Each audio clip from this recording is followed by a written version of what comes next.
और आपका home state Haryana है और आपने फर्स्ट प्रेफरेंस उसी को दी होगी? Yes sir. है ना, ठीक है। तो दिव्या ये बताएं आपके नाम का मतलब क्या है और ये नाम आप पर कैसे सूट करता है?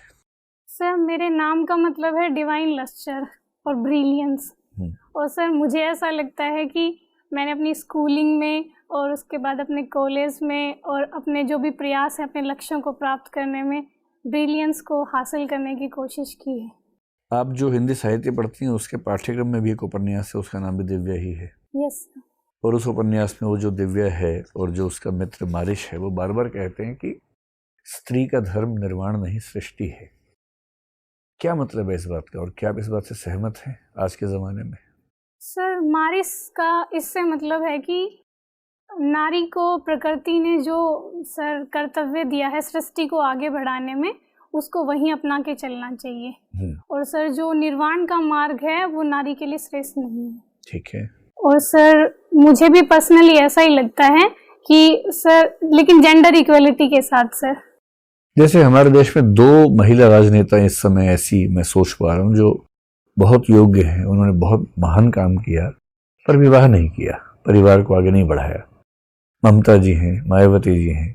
क्या हम उनके योगदान को शून्य मान लें क्योंकि उन्होंने सृष्टि के रास्ते को आगे नहीं बढ़ाया?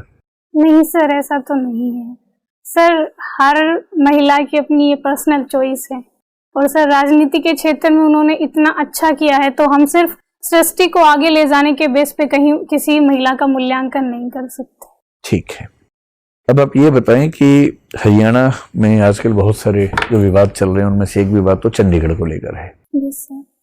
तो केंद्र सरकार का ये कहना है कि भाई जब सारी यूटीज में हमारे ऑफिसर्स हैं, जो AG-MUT कैडर के ऑफिसर्स हैं वो हर जगह हैं, दिल्ली में हैं, मतलब गोवा में जो पहले की यूटी था वहाँ भी हैं, लक्षद्वीप में है, अंडमान निकोबार में है, अब जम्मू कश्मीर में भी हैं, लद्दाख में भी हैं।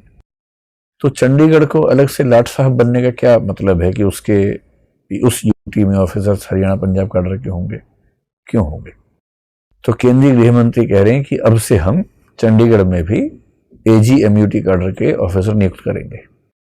पंजाब सरकार इस बात पे भड़की हुई है, हरियाणा सरकार भी उतना नहीं भड़क सकती क्योंकि सरकार उसी पार्टी की है, लेकिन वो भी नाराज बीच में दिखते हैं। आपकी राय में क्या होना चाहिए? चंडीगढ़ का जो एडमिनिस्ट्रेशन है कैसे चलना चाहिए? सर चंडीगढ़ एक यूटी है तो ये केंद्र सरकार का दायित्व और उसके जुरिस्डिक्शन में आता है कि अगर वो चाहे तो सर जो आगमुट के कैडर है वो चंडीगढ़ में नियुक्त कर सकती है। लेकिन जिस टाइम समझौता हुआ सर उस टाइम ये डिसाइड हुआ था कि चंडीगढ़ और पंजाब के ऑफिसर्स ही वहाँ काम करेंगे।